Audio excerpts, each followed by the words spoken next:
Va bene, allora, figlio di emigranti, sono nato in Argentina, dall'età di 3 anni vivo a Santa Lucia di Piave, che è il paese di mia mamma, medico, dopo une prime esperienze di 4 anni in reparto di pediatria ho fatto il medico di famiglia fino all'appensionamento, poi ho fatto il sindaco del mio paese per 4 volte, 2 volte vice sindaco, una filastrocca lunga 28 anni, 3 figli, appassionato sportivo di calcio che ho giocato finché ho potuto a livello dilettantistico, appassionato di montagna, piace moltissimo camminare, piaceva forse un po' meno adesso, e scalare. Diciamo che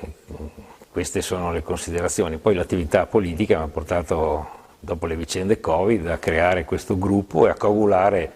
tutta una serie di formazioni, di associazioni che hanno ritenuto di sostenere la mia persona in questa cavalcata che è stata molto fantastica, perché abbiamo dovuto raccogliere, credo unici, anzi sicuramente unici in Veneto, le firme che sono state tantissime, che abbiamo depositato oggi e vedremo il vaglio fino alla fine dei tribunali competenti e saremo della partita, credo.